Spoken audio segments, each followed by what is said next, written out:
Hey! So this is gonna be my 26-week to 29-week update. Past few weeks actually I got sick for about 2 weeks and then my husband got sick, so I wasn't able to film, but I'm back, so I'm gonna continue now. So for my 26-week update, I started feeling a lot more movement. Before then, it was only really when I was lying down or focusing that I could actually feel something. But I started happening where maybe if I was working or just walking around, I'd actually feel little kicks or little turns and things like that, and that was pretty cool and exciting. But at the same time, I started feeling cramps, which was really worrying. I wasn't sure if it was just because the movement was getting stronger or what the problem was. In the end, it turned out to be nothing. It was just, I guess, my body getting used to it or just getting bigger in general. Maybe that's why I was getting more cramps. But it really freaked me out, especially at that point there. I just felt like finally maybe things were just going to be steady from then on. Everything was going to be fine. And then the cramping came back up and I was like, oh. I was just freaked out. Obviously anything slightly unusual will make any mom or pregnant mom or anybody just be worried. So during the 26th week, I also started to see that the stretch marks on my chest were actually getting worse. So I actually started getting them initially more around 10th week mark, and that really freaked me out because it was the first time I got stretch marks anywhere on my body. But back then, I thought that was going to be it, that maybe, after the delivery, maybe when I know that things change a lot after then too for your chest, maybe I'll get more then. But I thought I wouldn't get any more during the rest of my pregnancy. I thought it was done. But I was wrong. It just got way worse around the 26th week. It went from being like a light pink and turned into like a deep purple.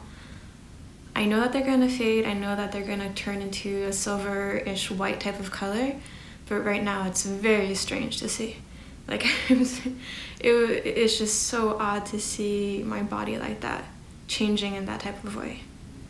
But it's something that's sad. It's just very strange for me. During that week, I also bought my first, I guess, maternity top. Well, not maternity top. I bought my first large tank top, like a cheap one from Forever 21.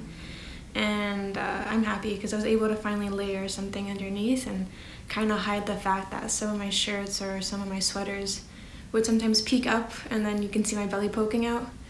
I didn't want to spend any money at that time to buy anything that was, I guess, any proper maternity sweaters or anything like that. I just wanted to have something that I could keep on going with my regular clothes, at least my regular tops, and be able to hide my belly a bit. So I'm happy I got those, and those were pretty cheap. I know that in my last update, I also talked about the fact that since the beginning, I've been getting kind of odd dreams. And then from the 26th week, it kept on happening. My dreams have been just weird and just kind of paranoid dreams where things are just creepy. I get really scared and unsure of where I am, things like that. And it just kept on happening during that week. And it never feels really like I was sleeping. It just kind of felt like I was just stressed out all night, and then I wake up and then I can't figure out if I actually slept during the night or if I was just freaking out the whole night. So then during the 27th week, that's when I actually started to realize that my movement was starting to get a little bit more limited. This was more though when I would be lying down in bed and trying to get up. I wouldn't be able to just shoot up straight like I normally would. I would have to pretty much just roll myself off the bed or just try to find the best possible position for myself to somehow like wobble off. Since then, it's just been getting worse and worse, but I'm getting used to it. I'm getting used to the rolling around and just the very slow movements that I have to do so I don't hurt myself. During that week, I also started to get some mild heartburn. That mild heartburn just kind of continued on since. It's just always there now. It's nothing that's so bad that I would take any medication for. It's just weird because I've never had heartburn before in my life. So it's a strange feeling and it's just constantly there, and obviously it gets a bit worse at night after I eat or something like that. But it's not too bad. It's just annoying and just something I assume I'm gonna have until the very end of this pregnancy. So during the 26th week, I actually had done some blood test, and I also had done my 1-hour glucose test. So during the 27th week, my doctor called me and told me that I was actually low on iron, so I had to pick up a prescription for iron pills, and also that I had failed my 1-hour glucose test, and I freaked out so much.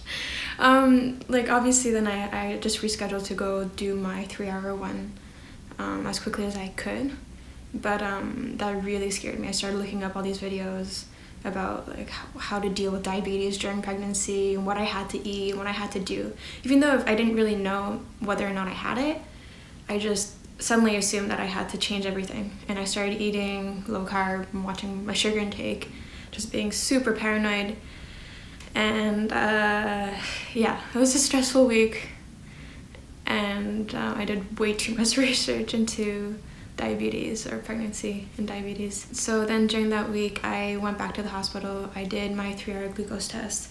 It wasn't that bad, just the drink was slightly more sweet than the first one, and I just had to do a lot more waiting around, but it was okay, and I was happy to I just want to know the results and get that done with. So during the 20th week I actually got my results, and thankfully I passed. I was so happy. For some reason I really thought though that I just had diabetes, and I was just like I had to continue with this diet that I was doing, but I was just really, it was just good for me, good for the baby, and I was just so happy to hear that. During that week I also felt probably the best I've ever felt, especially in the second trimester or the third trimester so far. It's just like I felt pretty great. Mainly I just didn't feel pregnant. I didn't feel my belly, I didn't feel the tiredness. I had energy, I just felt like super normal.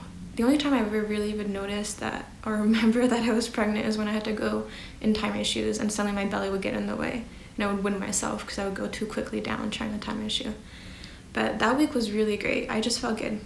Everything felt pretty great. Maybe the only difference was that my Braxton Hicks started to get maybe a tad more intense in the past weeks.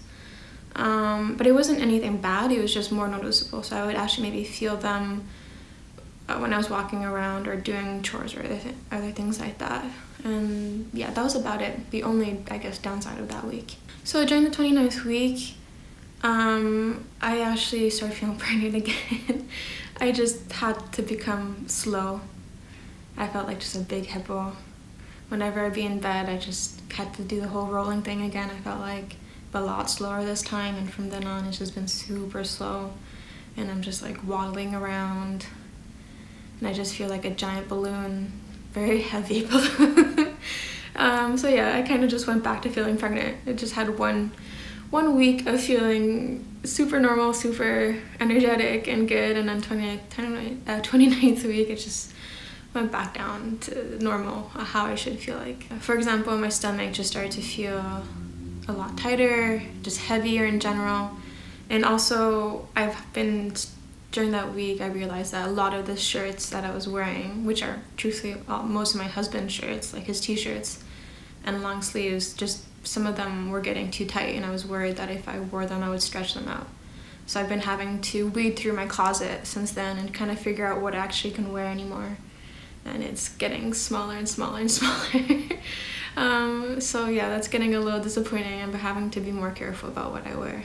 During that week I also was able to get the baby box, which was really exciting. It was really complicated initially for me to figure out how to get it in Canada, and but then I finally figured out what to do and found Baby Box University and the whole program, and a place where I could pick it up nearby our apartment. So that was really great, and I'm happy we were able to get 2. So one of them I'll be leaving at my parents' house, and then the other one we'll be using probably just in our living room, just having it there for baby if we need to put him down. So I'm really happy we got it though. So we got a couple of free samples, like a Dove baby wash, we got a pacifier, and then we got little bags to just store things in with a zipper, so that's always useful. And the box is pretty nice, surprisingly. The mattress is actually decent quality, so I was surprised, and I'm really happy I got it. I would really recommend anybody, if they want to do that, just to go through with it, go through the trouble of doing all the videos and the test at the end and picking up the box. I think it was a good thing to do. During that week I also got a coat extender. Currently right now it's getting colder. I'm in Canada, so it's just gonna keep on getting colder. So I have a long winter jacket that I usually use, and obviously it wouldn't zip up anymore. So I decided that I would get a kind of panel that you put onto the zipper sides of your coat, and then it just gives an extension to your coat and allows room for your stomach to grow. So one of the great things actually of that coat is the fact that there's little cords that you can choose where you want to tighten it on the top and the bottom. So later on, when you're no longer pregnant, you can use the coat for when you want to do baby wearing during the winter. So you can have enough space on top instead of the bottom where your bump will be. So baby can be protected and be in your coat, and I'm just really happy with that purchase because it was about maybe the price of a very cheap maternity coat. But most maternity coats are like over $100 or whatever it might be, so I'm really happy that I got that panel, which was about 100 Canadian dollars with taxes and everything. And I think it is really worth it. I've been really happy with it since my purchase, and I've been using it constantly and I've had no problems with it, and it's been keeping me really warm. Also, during that week, I've been feeling baby hiccup a lot. Since then, it's been pretty constant. He seems to be hiccuping almost constantly. It's really cute, and I really enjoy it to feel that. Sometimes it kind of feels strange, so like how long it can last for, but yeah, it's been very fun to notice that once in a while during the day. So that's my 26 to 29 week update. Those past few weeks were pretty good. Things have been going pretty smoothly since my first trimester, so I'm very happy about everything. And in the next few weeks, I'm going to be getting actually another ultrasound, so I'm very excited about that, and that's what I'm looking forward to now.